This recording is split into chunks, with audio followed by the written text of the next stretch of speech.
After the Michigan coaching scandal, there was a lot of skepticism, and from yours truly, that the Wolverines would be down for a while. Hiring Kyle Whittingham, that's about as good as it gets, and he tops my list of impact coaches. But who's in the top 10? That's next on the Portal Podcast. Locked On presents The Portal, the daily podcast covering college football recruiting and everything NIL. Part of the Locked On Podcast Network. Your team every day. Portal Podcast, where you get your daily recruiting, NIL, and transfer portal scoop. I'm your host, Brian Smith, longtime college football recruiting analyst. Thank you for making the Portal Podcast your first listen each and every day, right here on the nation's #1 sports podcasting network, Locked On. And thank you to all the fans for helping Locked On get there. Today's show is brought to you by our friends at FanDuel. If you have ever really wanted to check out the NBA Finals, this is your opportunity because there's a profit boost opportunity. Use your profit boost and get your chance to win a trip to the NBA Finals on FanDuel. Play your game with FanDuel, the official sports betting partner of the NBA. We're going to be talking about a few coaching busts later on in the show that I think are from this year's crop. That's later on in the show. I'm curious what you think because it's hard to pick coaches, but I have a few reservations about guys. We'll talk about that later in the show. Second-year coaches. What do I mean by that? We're going to discuss guys that may do okay this year, but they may need a year of getting their sea legs to take that next step with their programs, wherever they may be, respectively.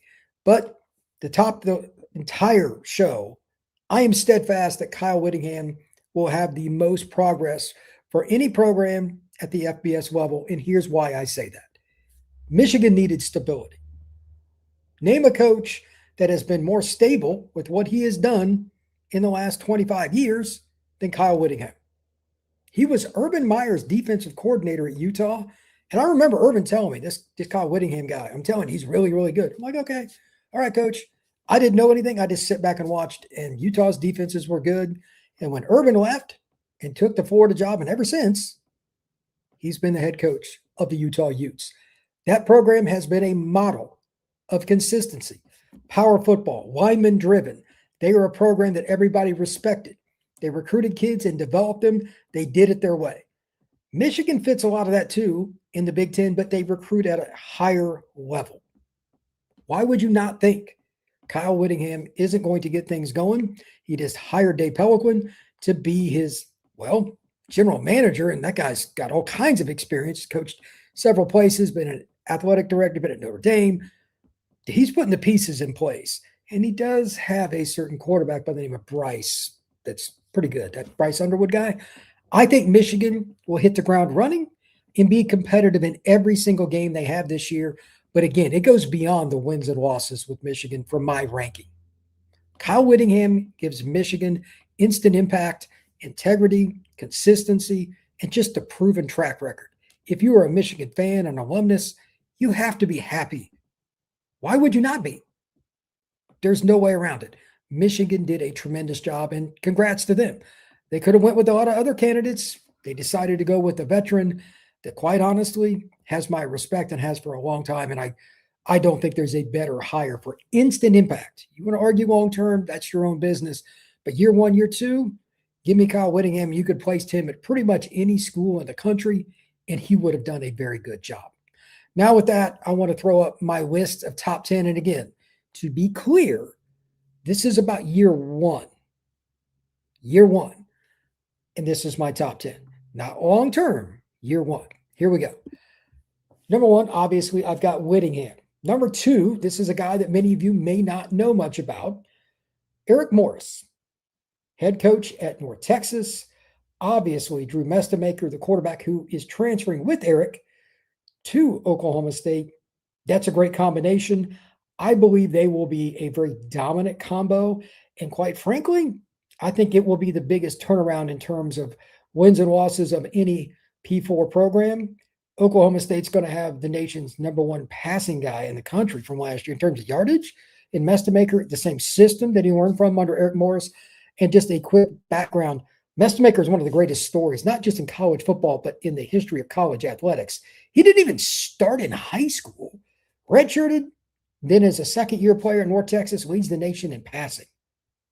That's insane. Obviously, the coaching staff at OSU, they kind of know what they're doing. I like them to have a massive first year. Matt Campbell at Penn State. It's a similar deal. He brought players over, including Rocco Becht. Shout out to Rocco. He's a guy I knew back in Tampa before he went off to Iowa State, and he transferred in with a whole bunch of players from the Cyclones. It will be plug and play. Penn State's schedule is actually watered down this year. I believe they don't even play Ohio State. 8 wins is kind of the floor, barring some kind of crazy injury. I think that Matt Campbell's a great coach. He's a good fit. He's a Midwest guy from Ohio. There's no reason to think Penn State won't hit the ground running.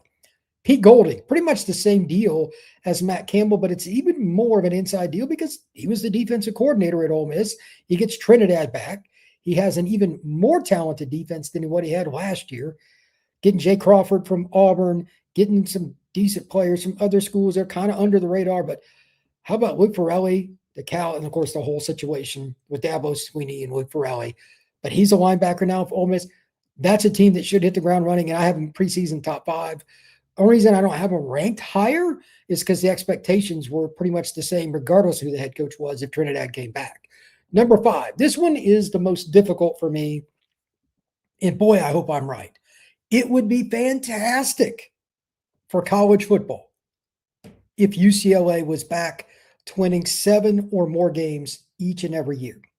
Bob Chesney has won like D3, FCS, etc., and he got James Madison to the playoff last year. He's a great coach. But now an East Coast guy goes west. That's my one concern. But at the same time, he's from, ironically, the same program as Curt Cignetti, James Madison. Now he is also going to the Big Ten, much like Sig. And I'm not saying they're winning the national title or anything like that. But UCLA does have a certain quarterback. I actually saw him a couple of weeks ago in Las Vegas, Nico Iamaleava, coming back. There's a reason to think they could hit the ground running and win some games this year and just be annoying in the Big Ten. They'll go to a bowl. Will they win 7 or 8? It's possible. Again, Chesney will kind of cut the edges and cut the fat. They'll be better on special teams, fewer penalties. They will make little things happen. I think he is a great football coach. Number 6 is a little lower than what most people are going to like, especially on the Bayou. I don't think the expectations for LSU are realistic, but let me be clear. From a roster standpoint, that is a top 10 roster by any measurement. But you have 40 transfers and your quarterback is coming off Liz Frank injury. I think there are just too many pitfalls that could happen, and they've got a difficult schedule. I think LSU will be better in year 2. More about that a little later in the show. Alex Golesh on the Plains at Auburn. He comes over from USF. I think his system, which is very simplistic, bringing in Byron Brown at quarterback, having several guys on his staff come over. The center comes over with Byron Brown. They've got 5 receivers coming in. It will be plug and play there as well, but their schedule is absolutely, unequivocally brutal. It's top 5 in the nation. That kind of lowers my expectations for year 1, but they're going to beat somebody, whether it's Georgia, whether it's Bama, whether it's Florida, somebody. They're going to put the hammer on somebody, and they're going to be random. I know Auburn fans probably don't want to hear this either, but they're going to have a game this year. You're like, what was that? And then they're going to have another game. We're like, yay, we're going to absolutely kill everybody. It's year 1. For all these coaches, you're probably going to see something like that, where it's just outside the box for one game and you think, oh no, we're headed in the wrong direction. We're really right. It's going to be topsy-turvy. There's a lot that goes on with year 1. Number 8, and I'll get into this a little more later in the show. I'm going to bring this back up. Tosh Lupoi over at Cal. Very good recruiter. He's a passionate guy. Players love playing for him. They've got JKS. I think they're a team that will at least compete in the ACC. I just don't know about their depth. They're a boomer bust on this list for me. Number 9 is Jon Sumrall at Florida. Much like LSU, expectations probably aren't realistic for year 1. I'm a little bit concerned about the quarterback situation. They have 2 guys that are certainly talented enough. Tramel Jones Jr. competing with Philo. I don't know how that's going to go. I don't know if they use both, but the schedule is difficult, not quite as bad as it is the last couple of years. And Florida fans expect the playoff. I do not. So from that perspective, yeah, I don't see it. But they're a team that will go to a bowl game. They, much like Chesney and Pete Golding and some of these other guys, they'll be consistent. They'll give Florida fans something to look forward to down the road. Number 10, I got James Franklin. I'll come back to him here just a minute on the other side of the break. This is year 1 at Virginia Tech, and much like some of these other teams, LSU included, There's so many players coming in. Is it going to be great year one? I don't think so. They'll be 7-5, but they'll probably be very inconsistent. I'm not sure about the quarterback situation. Brings over the guy from Penn State. Now, I didn't think a whole lot of him. He was okay, but there's a lot of growth that needs to be there, and their trench play's got to get a lot better for me to think that they're going to be consistent, even in the ACC, which is not a good league. To that end, we also have to look at this from a year two perspective. And that's what I want to talk about when we come back. And I'll go into the chat first before I do. And I tell you what, year two is where you usually see the biggest progress. But is that always going to be the case because of the transfer portal? No, it's a little more tricky. We're going to talk about that next right here on the Portal Podcast. Today's show is brought to you by our friends over at FanDuel. If you ever wanted to experience the NBA Finals live and in person, FanDuel's got a place for you to do that right now at FanDuel.com. It is giving you the chance to turn that dream into reality because FanDuel has their own NBA sweepstakes. Here's how it works. Use your profit boost on FanDuel for any NBA future bet, and you'll automatically be entered for a shot to win an NBA Finals trip for two. That's right. Flights, tickets, the whole experience of the NBA Finals. If you love futures this time of year, whether it's picking a team in the championship, maybe it's a conference title, whatever it may be, it adds that extra layer of excitement to every game down the stretch of the NBA season. Visit FanDuel.com to get started. Use your profit boost on any NBA future and get entered for your chance to win a trip to the NBA Finals. Play your game with FanDuel, official sports betting partner of the NBA. We're also brought to you by our friends over at TurboTax. Tax season doesn't have to take over your life. This year, TurboTax is making it easier than ever to hand things off and move on with your day. With TurboTax Full Service, you can have your taxes done for you by a trusted local expert, start to finish, without the stress or the guesswork of doing taxes yourself or handing them off to somebody that you do not trust.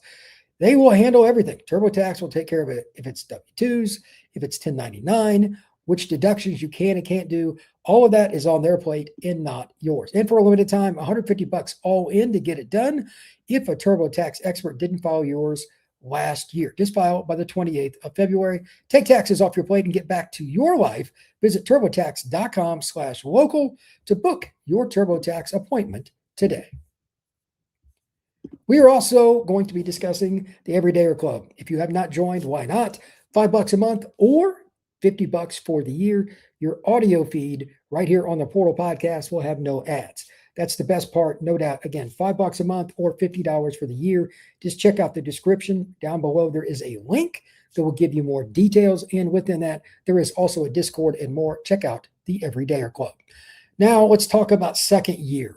This is where it's fun for me because I just want to give one thing that I talked about at the end of year one. I had James Franklin. It's going to take certain rosters a little longer, and everybody can have their own opinion. That's certainly fine. But for me, the second year, it's going to be a major uptick for Virginia Tech. Again, I'm not sure about quarterback this year. We'll see. But I just want to mention them before I have a top five there, and it gets real murky after that. So I just stopped at 5. But I'm steadfast that it'll be Virginia Tech. Franklin's got a system. He builds through the portal a little bit year one, but I bet he starts recruiting. You'll see more of a blend in fewer and fewer portal guys, and you'll see them have fewer penalties. You'll see them have fewer errors. Quarterback in the passing game has always been his bugaboo, but if they can at least be decent there, again, it's the ACC, not the Big Ten. Outside of Miami, Clemson, who knows with Carolina, who knows with Florida State, Georgia Tech's up in the air. SMU's probably the second best program. They could quickly climb into the top 3 of that league, and it wouldn't surprise me if it even happened in year 2. Quarterback play is the question there.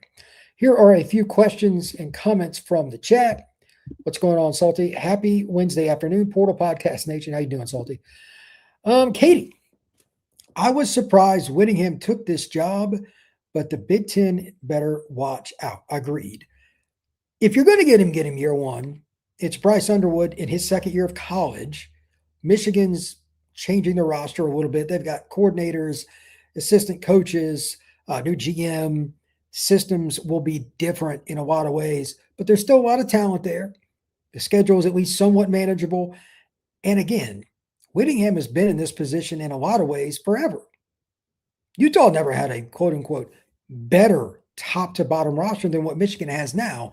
So in year 2, year 3, I don't think they'll go up a ton, but you will see a ton of consistency. And you will also see a team that if Bryce takes that step forward, that's the final piece. It's always the final piece, quarterback. We'll see.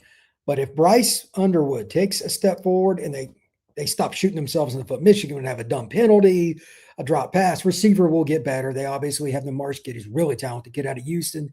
Just a few of those things. I agree with Katie. It will be a very impressive group at the University of Michigan. Whittingham beat Mario Cristobal by 4 TDs twice in one season and had Mario running for the exit door at Oregon. Whittingham would have owned the Pac-12. Yeah, he probably would have. He was the best coach in the league. I have no idea how to say that name. Misanthropist Jesus, I think. I think UCLA is going to be in a much better position with Chesney. I agree. Look, he's a veteran coach. He is pretty much the East Coast version of Kyle Whittingham, but with more background at a lower level, like D2, FCS, etc. And then G6 at James Madison. As I noted earlier in the show, the only question, and this does matter, he's an East Coast guy. He's going to LA to coach the UCLA Bruins. How will that impact the culture, the recruiting, getting boosters to donate? That's really important. That's my one big question about UCLA. I think they'll improve from a technical standpoint. They got Nico back.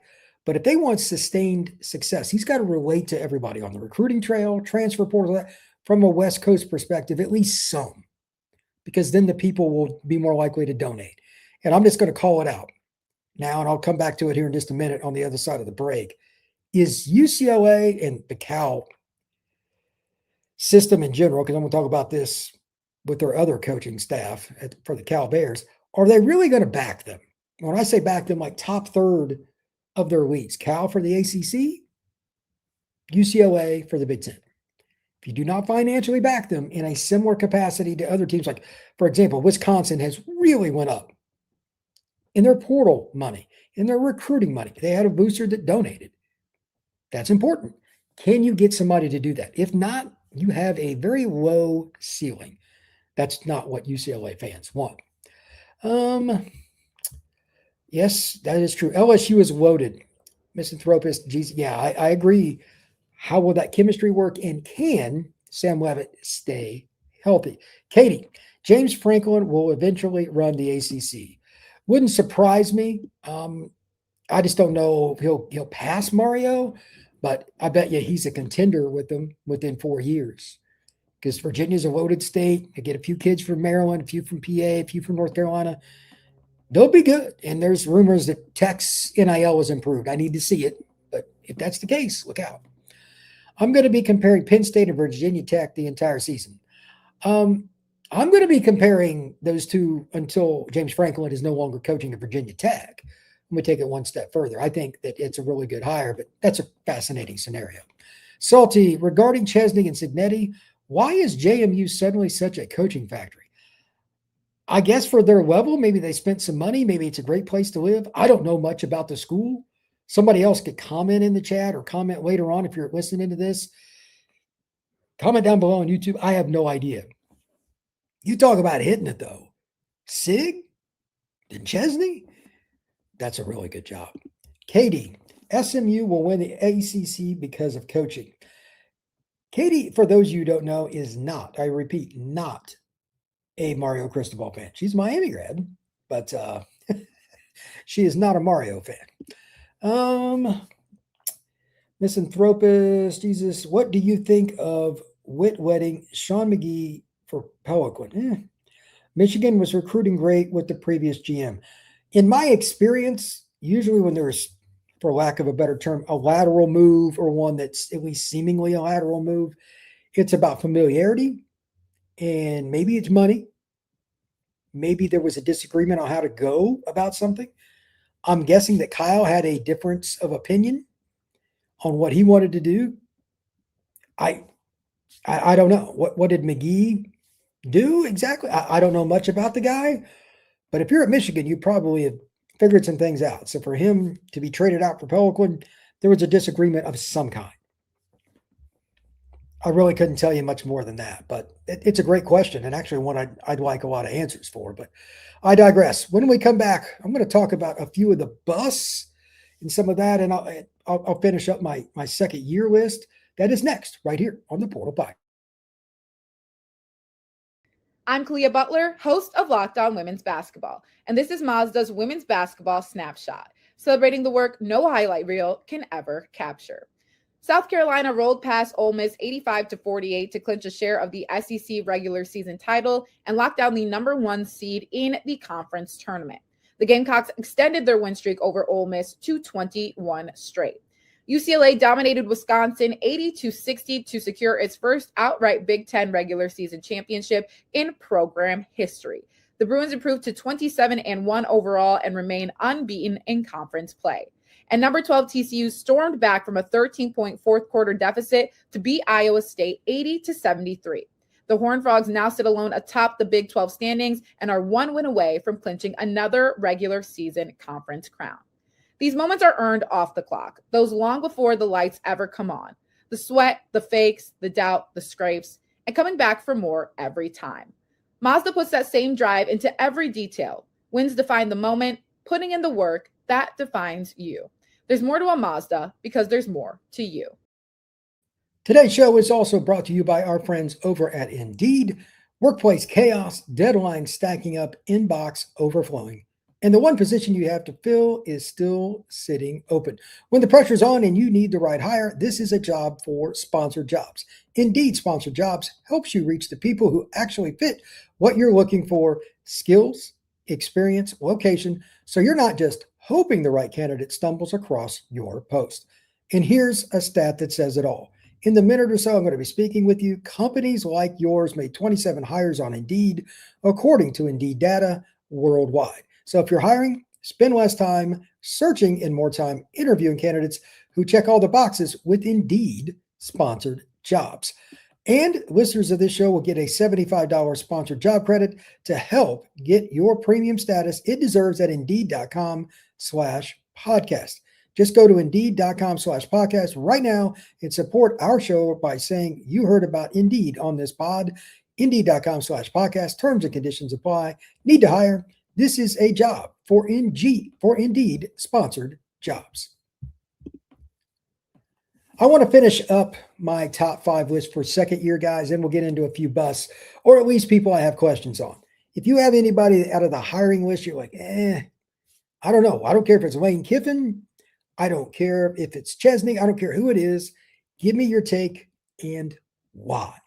I'm curious what everybody says, because to be honest, even some of these lists, and for the record, I got this off the idea to do this off the New York Times. They had their own list, and it was pretty good. And the guy admitted in some of the prior years, he's like, look, a lot of my A-list hires were busts. I'll give you an example here. I got the article up. It's pretty funny, to be honest with you. I mean, it's different. I don't know why, but every year there's a guy everybody picks, man, he's going to be great. And then it's just absolutely terrible. There's a few obvious ones here. The coach that was at Ohio State, that went to Houston, that went to Texas. I forget that guy's name. Everybody had him as an A. I mean, who knows? Charlie Weiss was a guy everybody thought was going to fail at Kansas. Same thing with Les Miles. But there have been some other good ones too. And they just didn't work out. Like, it's just like Tom Herman's the Texas guy. Billy Napier, a lot of people really thought was a good hire for Florida. It is hard. But for year 2, for me, this is one of the more difficult ones. I mentioned with Cal and UCLA, for example, that I was a little bit concerned about the money. Well, some schools, their floor's not where you want it to be, but their ceiling's also lower, so it's not as big a deal. Look out for Collin Klein at Kansas State. I think that he's a good coach. That's his alma mater. I think he will do well. He comes over from Texas A&M that can throw the ball. Can he find a quarterback? Can he get enough money? I've heard Kansas State's money is actually pretty decent in the Big 12. So we'll see. But year 1, first head coaching job, I think it'll take him a little time to assimilate. But after he does, Collin Klein will probably be right at home in Manhattan, Kansas. Jon Sumrall, year 2 at Florida, I think he's a lot like Kyle Whittingham. It'll be a slow incremental climb. And I don't know if they'll find the quarterbacks. That's the final piece. I'm guessing they'll figure that out this year, or they'll get a portal guy. Whatever the case, look out. Will Stein at Kentucky. This might surprise some people, but he's a really good coach. He's an offensive coordinator. He's from the state of Kentucky, played at Louisville, but I don't know how well they'll get all the pieces. They did get Kenny Minchie. I want to talk about him on a separate podcast, just talk about Kentucky's offense, the quarterback room, trying to score some points on another podcast coming up in the next couple of days. But I think they'll be pretty good. Their schedule is brutal this year. So year 2 is probably a little more likely to do better. We'll see. They've got 5 road games. That's tough, but they'll be better year 2. Year 1, they're probably going to struggle to make a bowl. Morgan Scalley, he takes over for Kyle Whittingham at Utah, much like Kyle Whittingham took over for Urban Meyer back in the day. I expect Utah to be decent this year. They might have a run at the Big 12 title game. Who knows? But year 2, again, getting your sea legs under you as a head coach is not as easy as it sounds. There's so many little things, all the minutia, media trying to get the donations up, going on these booster tours, and still dealing with the portal and recruiting after hiring your staff and hoping you made the right hire. So many directions things are coming from. How do you handle it? I think Scalley will do pretty darn good year 2. Now, I have a category called Show Me the Money. I'm a little concerned in some way, shape, or form. And Tosh Lupoi, the Cal, Bob Chesney at UCLA, they're way at the top because the Cal system in general just doesn't support its athletics like it should for football and basketball. Like the money's just not where it needs to be consistently. UCLA basketball to a certain degree, but they got to show it. And then I also put down Alex Golesh at Auburn. I think they're going to do pretty well year 1, but they got their quarterback. They may have to go back out and spin big again. I'm curious to see what happens there. Those are a couple of guys that are curious. As for the potential bust, I think number 1 for me is Pat Fitzgerald. 3 out of his last 4 years at Northwestern, they were just horrific. He's at Michigan State. He's been out of coaching for a while. Is he going to deal with the NIL climate? I'm not so sure about that. And to be frank with you, I just don't know if the game is going to fit his personality very well. So I'm a little bit concerned about Pat heading over there, and I'm putting it mildly. I think out of everybody that I looked at on this list, it's probably by a pretty wide margin. He's the one I'm like, Fitzgerald could be just a total disaster. Michigan State, it's a good program to run. They've got money. But if you're not a fit, is that really going to matter? I'm not so sure that it will. We'll see, but I'm a little bit concerned on that list, and maybe there'll be somebody else that kind of fits that too. Memphis coach Ryan Silverfield, possibly, but Arkansas, they got to spend more money too. That's another one I could have put on that list with Cal. They spend a ton on hoops, track, and some other sports. Need to see the spending really go up. And then Stanford, Tavita Pritchard was a quarterback there. He comes over after being the Washington Commanders quarterback. Okay, that's great. But Stanford, they don't fit the NIL era in general. So whoever the coach is, I'm probably always going to vote that down. That's just my opinion. All right, what else we got here? Katie says, K-State had coaching stability for many years, and it shows. Kansas is a graveyard for head coaches. I don't know if Klein will be a long-term guy there, but that's his alma mater.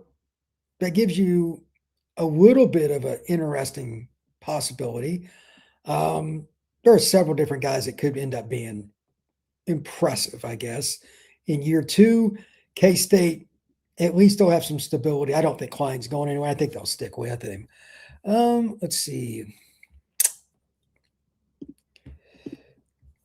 Mark Richt was my guy. A healthy Mark Richt would win and do it the right way. How many Georgia teams would have put in the playoff with today's format? I don't know. That's a great question. I don't think he was as an elite recruiter as Kirby.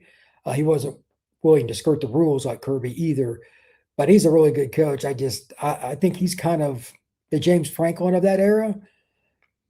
Probably very consistent, 8-4 to 10-2 every year, but you're going to have a hard time winning titles. Salty, Jimbo Fisher. I'm not sure what you're talking about, Salty, but Jimbo is not the answer in today's society. Katie Allman, K-State had coaching stability for many years, and it shows. Kansas, I already said that. My apologies. Considering Michigan State's problems with Dr. Nasser, I'm surprised that they hired Fitzgerald.